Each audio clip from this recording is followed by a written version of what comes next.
I think, just right off the top, what an exciting opportunity for our team. Saturday, 11 a.m. against a really good opponent in Kansas State. I think the week of work has reflected the excitement in our team. I think it's been an intense, energetic week of practice. I think a lot of guys have obviously, been focused on the task at hand and been very, detailed in their approach. And so we're looking forward to the opportunity. And, this is, games like this is why these guys chose to come here. And it's going to take, everybody on our roster contributing to the success of the team. It doesn't matter if you're a scout team player or a frontline starter. Everybody's got a role to the success of us and what we do. And with that being said, so do our fans. And this is, it's 11 a.m. kick Saturday. We need to make sure that our fans are there early and fired up and loud and making DKR as hostile of environment as there is in the country, which I know it can be. So we're looking forward to that as well. I know our players are excited about that. There's nothing like playing at home, and we only get 6 Saturdays a year to do that. So we're definitely looking forward to that. I think a couple other things on a side note, with tomorrow being declared the Texas High School Coaches Day across the state, I'd just like to give a shout out to all those coaches in the job that they do and the impact that they have on young people in the state of Texas.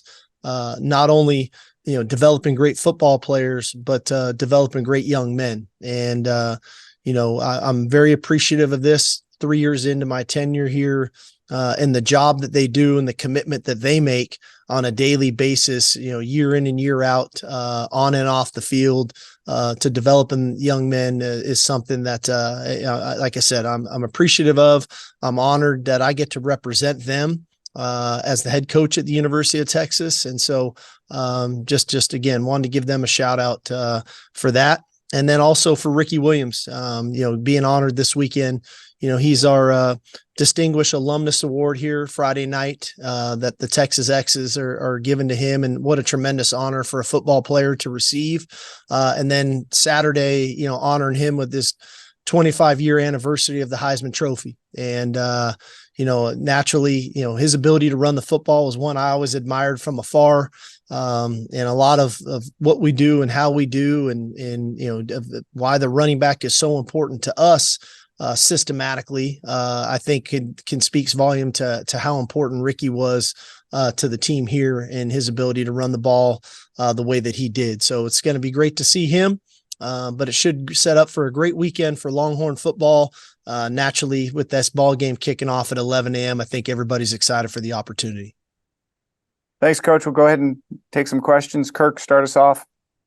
Yeah, Steve, a couple of other alums have been honored this week. They're going into the Texas Sports Hall of Fame, and didn't know how much you ran across Colt McCoy and Jamal Charles and what you think of their legacy. Well, it's funny, obviously I've known Colt for quite some time. Just watching him as a player, I really admired, the style in which he played the game and the toughness he exuded and the game ran through him for sure as a player. So tremendous honor for him and for Jamal. It's funny. People talked about, easy to talk about, Earl Campbell and Ricky. But Jamal was a guy I always admired. And so it was interesting. We had a deal here where he came to speak. And he reminded everybody that I think he has that largest average per carry or something in NFL history. And so what an explosive player that he was.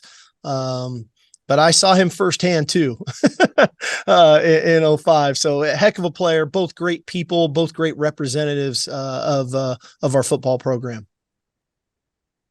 Joe Cook, go ahead. Steve, guys like Trey Wisner, Jelani McDonald, Leonga Lafau, there have been freshmen who've excelled on special teams. How important is it for freshmen to take that role seriously? And how do you also balance as a coach, trying to be a good running back, trying to be a good defensive back, trying to be a good linebacker with being a really good special teams player for those guys? Well, I think one thing for young players is, okay, where am I at on the depth chart at my position? Okay. And then let's use Trey Wisner as an example. okay, I'm staring at Jonathan Brooks. I'm staring at CJ Baxter. I'm staring at Keelan Robinson. I'm staring at Jaden Blue. I'm staring at Savion Red. Really good players. And Trey is a really good player too. Naturally, I've got things to work on to develop at that position, but I'm a competitive young man. I'm tough. I'm fast. All right. I have a high football IQ. I can find a way onto the field if I really buy into the special teams thing with Coach Banks, if I really work on the techniques and fundamentals, if I take the extra time there. And so he did that. He captured that. Jelani, very similar that way. You can go back to a Mo Blackwell early in his career of doing it that way. And so there's a role there to be had on special teams. Obviously, we take special teams very seriously because I also think for guys, sometimes you can make a living on special teams. I mean, Brandon Schooler is a great example of that. A guy who is now in the NFL. I mean, I don't know what the league minimum these days in the NFL is, but it's a heck of a lot of money. And so you can make a living doing what you love to do, being a great special teams player. So if we can develop the players on our roster, not only on offense and on defense, but on special teams, they're creating value for themselves. And I think that's something that we really try to impress upon the young players in our program. How do you create value for yourself as a player? One, you're developing a whole nother skill set that you can utilize to get on the field now, but also for your future. But two, you show us about accountability. Can we count on you? Can we count on you in those critical moments? Can we count on you to go cover that kick, all right, in the fourth quarter? Can we count on you to protect that punt? And oh man, he was able to make that adjustment in game. Well, that's helpful for us on offense and defense down the road, that you're a guy that can be counted on. Danny Davis, go ahead. Steve, do you have an update on Jalen Catalon's status, and what are your kind of thoughts on the overall play of your safeties these past couple of weeks? Yeah, so Cat was back out this week and practiced today. I don't think he'll be ready to go Saturday, but he is making good progress for us, which is a positive because we're gonna need him down this stretch run. And so to get him back will be big for us. Our safeties have really done a good job. We've been obviously rotating a lot of players, and you can go from a veteran like Jalen Catalon to a true freshman and Derek Williams and everybody in between. And I think one thing that has helped that group has been rotating. And because of the rotation, you haven't seen many guys have to go out and play 65, 70 snaps in a game. If we can keep them around 30 to 45, they're fresh. Because we rely on those guys on special teams as well, those reps add up too. But whether it's been Keaton Crawford, Michael Taff, Jaron Thompson, who made some really big plays for us early in the year. I think Derek Williams continues to grow as a player for us. And naturally there's been some growing pains. But man, he's a special talent as well. So the depth has helped us. The communication with that group, I think this year is better than it's ever been. And not only with each other, but with the entire secondary, which is so important. And I think that's why we're seeing, much less busts and coverage that maybe we saw the last couple of years, because everybody's kind of tied on a string back there. Eric, go ahead. Steve, at various points throughout the year, you've really kind of emphasized the need for your team to be fundamentally sound tacklers. Just want to know, especially going to this week against Kansas State, just how much of an emphasis that is. It's huge. We recognize this. They tax you in a lot of ways in their ability to deploy people on the field, utilize some of the RPO game. They're very tactical in their approach to running the football. But yet they have the physicality to run the football, and they got a veteran offensive line, and they've got two really good runners, and they got two very capable quarterbacks at running the ball. So we're not naive to think that they're going to scheme us up on some things, and they're going to have some runs that are available to them. We have to make sure that those runs are limited to what they were blocked for. I say it all the time. Let's let a 5-yard run be a 5-yard run. Don't let a 5-yard run turn into a 15 or 20-yard run. How does that happen? That happens if you're out of your gap, okay, and we don't fit it properly, and then B, we miss that tackle, okay? And so fundamentally, there's the fundamental of being aligned right and reading the scheme and being in my right fit. And then the second fundamental is using the proper technique to get people on the ground. And then the third aspect to that is our effort. We need to populate the ball really well Saturday. So I think all those levels to it, but leveraging the ball, tackling, getting as many white hats as we can to the football are all critical. And then ultimately, at some point, getting the ball off them. And we've got to create some turnover Saturday as well. Roger, go ahead. Sark, what's the week been like with Malik now that you have a full game body of work to look at? I guess on the flip side, so does the opponent. But what's the progression this week been like going into a second start? I think I don't want to say he's quite 100% comfortable yet. It's anything. He's going into start number 2, but I think there's a little reduced anxiety in that he knows what to expect day in and day out.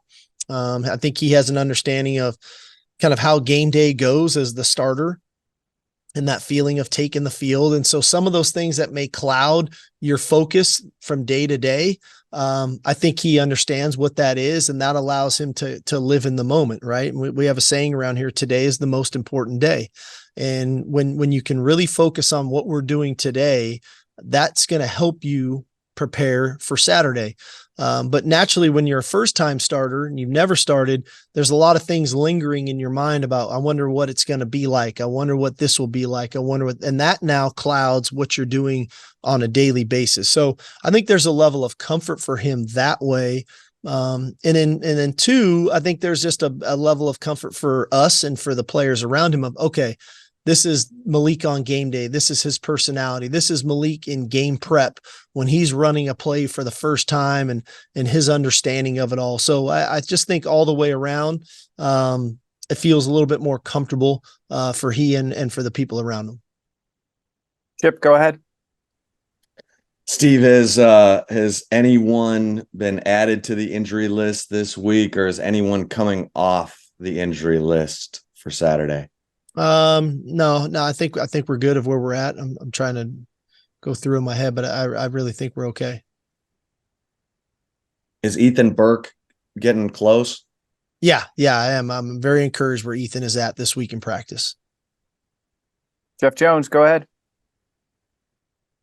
Sark, over the course of the season, who do you think has improved the most in the year, and how tough is that to make strides during the year? Wow. Oof. Well, I think one guy that stands out to me is Anthony Hill. He was a guy that was a highlight player earlier in the year, right? And he was getting his, 15 or so snaps a game. But naturally, as a young player, you're fighting for consistency, right? To be counted on, to do it right, down after down after down. And I think that Anthony has grown into a position now where he's starting. He's very comfortable. Playing multiple snaps. We still see the highlight plays. We still see the big hits. He's a very violent player at the point of contact. But there's a much more of a level of consistency in his play. So he's a guy that's really improved to me. I think DJ Campbell's another guy who is really, he's definitely a physical player, but has really grown into becoming the player that he is. And then I'd be remiss if I didn't reference Jonathan Brooks. Just kind of where he was at the start of the season to where he is today. I think all 3 of those guys are the first ones that pop into my head about just making improvement as the year's gone on. Anwar, you're up.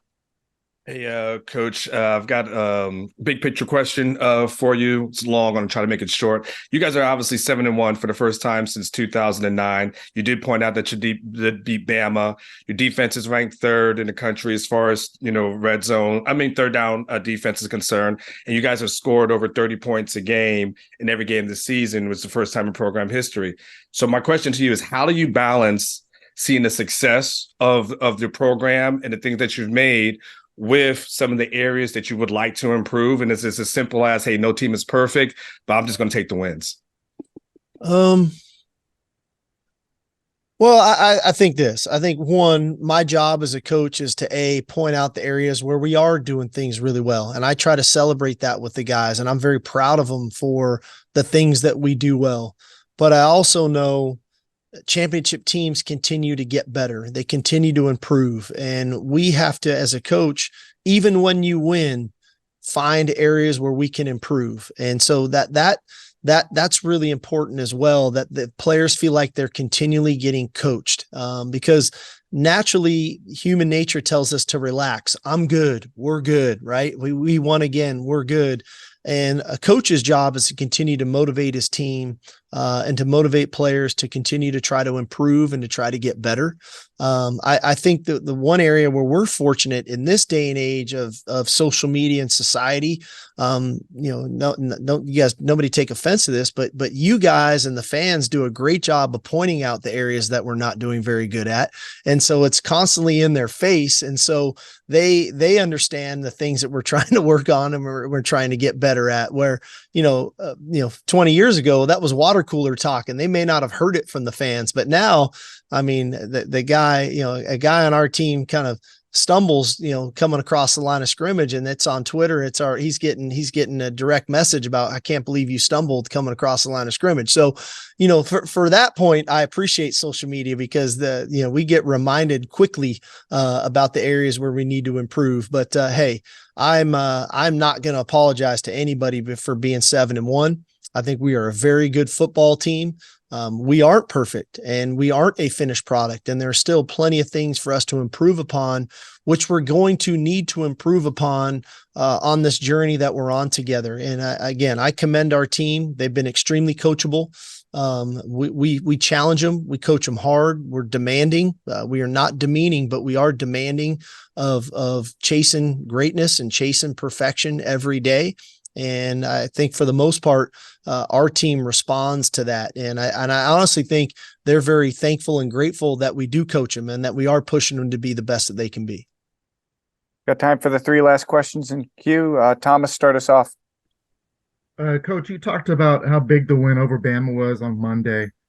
You're 7th in the first playoff rating. What are your thoughts on that, specifically being behind another one-loss team in Oregon? It's so early in this thing that I'm not really concerned about it. There's so much football left to be played. I think one of the keys to this drill, having been part of this now a few different times, is the key is focusing on what you can control, and what we can control is our preparation. And then ultimately the way we play Saturday, and we can't get caught up in what other people are doing. And I think that's the biggest mistake you can make, is get caught up, looking around what everybody else is doing. I've used this analogy before about the players, but I think this is important for our team. We need to mow our own lawn. Okay. And we need to make sure that our lawn looks really good before we start looking across the street at what our neighbor's lawn looks like. And so, we've got to continue to focus on what we need to do and staying, kind of focused on the task at hand, 1 week at a time. 2 last ones. Leah, you're up. Sorry. I'm curious, Coach, what your protocol is for walk-on players. I know every coach kind of approaches this differently. Like when a guy comes to you as a walk-on player, what does he kind of go through, and how does that differ from, if at all, a regular recruit? Well, I think that, so first of all, we get 85 scholarship players every year. Right. We have a total roster of 120 players on our team. That's the number that we have to adhere to. Sometimes you can be at 121, 122, but naturally it's 120. So you're looking, I have 35 walk-on players on our team.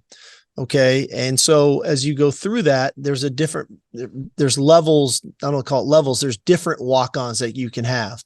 You can have walk-ons that are already enrolled in school, maybe are coming out of their freshman year, and they were good high school players and said to themselves, I just want to go to college.